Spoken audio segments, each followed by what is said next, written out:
días, buenas tardes, buenas noches, depende del momento en que nos estemos encontrando con ustedes en este momento para trabajar estas 2 semanas de receso sobre el capítulo 7 del libro Evolución Emocional y sobre el libro de Pusnet, Brújula para Navegantes, que van a ver que es un libro fantástico y que como vamos a estar 2 semanas sin vernos, entonces ahí van a tener tiempo de ponerse al día, aquellos que no han terminado con algunos trabajos, pero también poder leer una lectura sumamente recomendable, que es un poco más extensa que la lectura que venimos haciendo, pero que es un buen libro de vacaciones para leer, para trabajar nuestros afectos, nuestras emociones.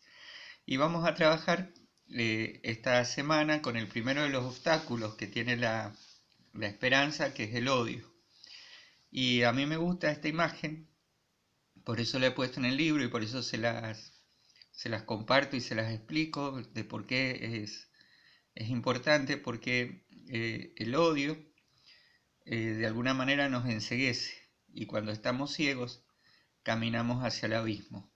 Siempre el camino de la ceguera afectiva y de la ceguera intelectual nos conduce hacia un abismo. Es muy difícil que nos pueda conducir hacia un camino bueno, hacia un camino llano, sino siempre nos va a conducir hacia las entrañas abismales.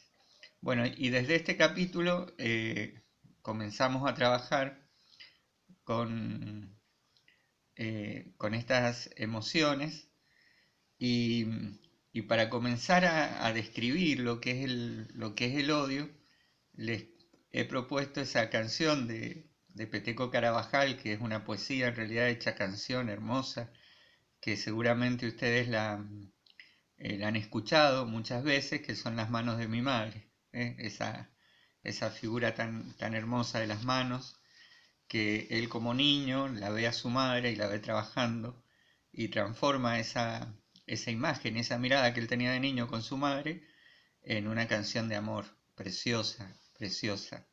Bueno, ustedes la conocen, las manos de mi madre parecen pájaros, pájaros, ¿no? Porque las manos cuando se forman parecen alas y parecen pájaros y parecen volar. Entonces eh, usa esa figura, esa metáfora preciosa, Petrico Carabajal, para mostrar esa interioridad de su madre que vive volando, podemos decir, para satisfacer las necesidades seguramente de una familia numerosa y que creó este poeta maravilloso que es Petrico Carabajal. Bueno, parecen pájaros en el aire, historias de cocina entre sus alas de hambre, ¿no? ¿Cuántas veces las madres o los padres pasan necesidad para que sus hijos no la pasen? En un hogar eh, lo hemos visto, yo lo he visto en mis abuelos italianos, lo he visto en mis padres, muchas veces esa capacidad de privarse de ellos del pedacito de pan con una sonrisa sin que vos te dieras cuenta, te das cuenta de grande lo que ellos hacían. Entonces, él lo relata en esta frase tan grande, ¿no? Las manos de mi madre parecen pájaros en el aire, historias de cocina, entre sus alas heridas de hambre. Las manos de mi madre saben qué ocurre por la mañana cuando amasa la vida, hornos de barro, pan de esperanza. Miren qué genial. Cuando amasa la vida, no está amasando el pan, está amasando la vida, porque ese pan te da vida y te alimenta. Y es un pan de esperanza también. Qué hermoso, ¿no? Qué maravilla, pero no de poesía, sino la capacidad de expresar afectivamente. El poema es la capacidad de expresar afectivamente una realidad contada, relatada, narrada, pero que pasa por el corazón. Esa madre es una madre que ha pasado por el corazón del hijo, que de alguna manera agradece con el canto y agradece con la poesía, ¿no? Llegan al patio desde temprano, todo se vuelve fiesta cuando ellas vuelan junto a otros pájaros, ¿no? A veces una familia numerosa hacían el pan en conjunto, en común, junto a los pájaros que aman la vida y la construyen con los trabajos. Miren qué hermoso, ¿no? Arde la leña, harina y barro, y lo cotidiano se vuelve mágico. Eso es genial. ¿Cómo puede ser que esa madre que se levanta a la mañana a hacer el pan genere esta magia en este niño, ¿no? ¿Y qué le presentan esas manos de su madre? Miren, las manos de mi madre me representan un cielo abierto y un recuerdo añorado, trapos calientes en los inviernos, ellas se brindan cálidas, nobles, sinceras, limpias de todo.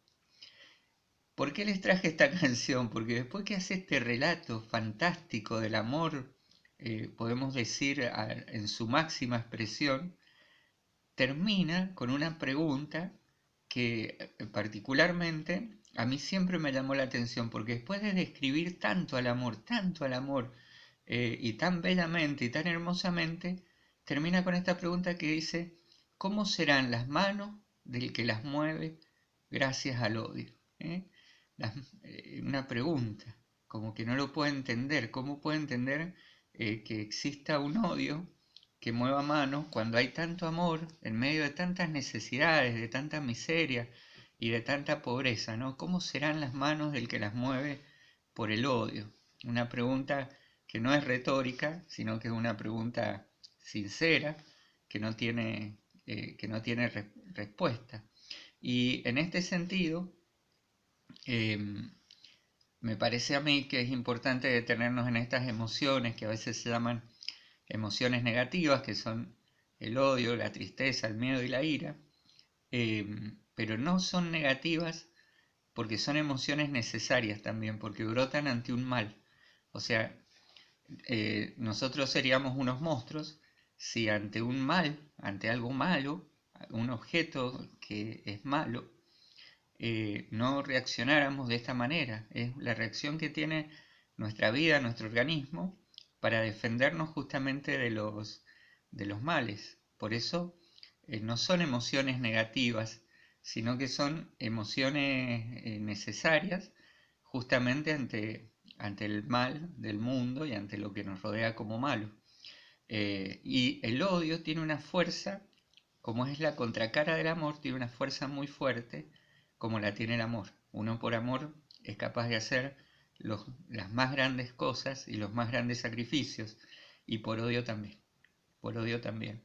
Es decir, son los dos grandes motores de la vida, desgraciadamente, nada más que uno nos hace bien y nos llena de dicha, y el odio, cuando en ese momento de lo malo tiene que brotar, pero tiene que brotar para poder llegar al amor nuevamente, porque tenemos que vencer el obstáculo. Es decir, el odio se tiene que transformar en esperanza. Si el odio se transforma en desesperación, aparecen los deseos de venganza.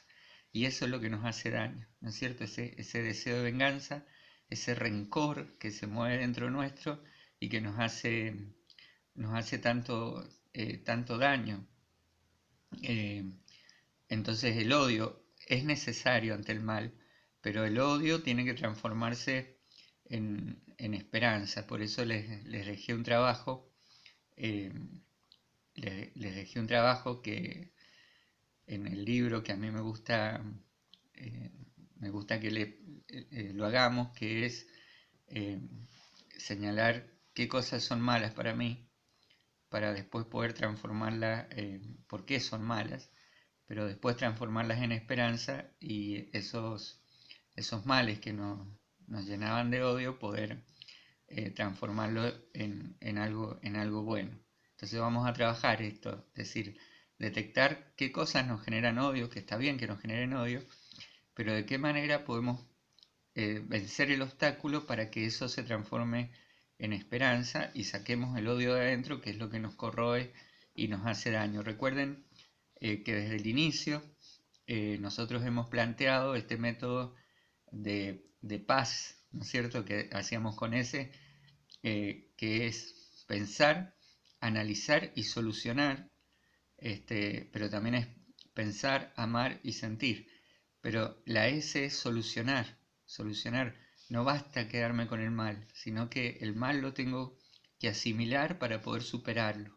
Y eso es lo que quiero que trabajemos este receso, es decir, transformar nuestros males en esperanza, reconocer lo que odiamos, tenemos que reconocer aquello que nos cae mal, que nos hace daño, pero para poder transformarlo en algo mejor. Bueno, sinceramente espero que estas 2 semanas de receso que tenemos podamos llenarnos del gozo y de la paz necesarias para poder continuar en medio de esta situación tan difícil que nos toca vivir. Y les dejo un gran saludo, espero después del receso en algún momento poder conocerlas a todas las que están haciendo el curso, ya veremos de qué manera. Son hermosas los trabajos que están haciendo y el trabajo interior que ustedes están haciendo. Es hermosa la devolución que estamos consiguiendo, que estamos logrando, y es importante que esto también lo analicemos, y no solamente en lo personal, que es importantísimo analizarlo en lo personal, porque si no lo trabajamos nosotros primero, no podemos trabajarlo en nuestro entorno, y que podamos llevarlo a la escuela, porque verdaderamente las emociones no solo que atraviesan la escuela, sino que tienen que ser parte de ella y tienen que ser parte del aprendizaje de nuestros estudiantes. Los contenidos conceptuales se tienen que aprender desde el afecto. En realidad siempre se aprendieron desde el afecto, porque estaban esos docentes o esas maestras o esos maestros llenos de amor, que transmitían el conocimiento desde el amor, pero también estuvieron aquellos llenos de ira que lo transmitían desde el miedo. El miedo y el amor son afectos. Siempre la educación se trabajó afectivamente, aunque no lo hiciéramos consciente. Entonces, ¿qué afecto vamos a poner nosotros en la educación? Bueno, un gusto, un placer como siempre, y esperemos encontrarnos en la próxima clase. Hasta luego.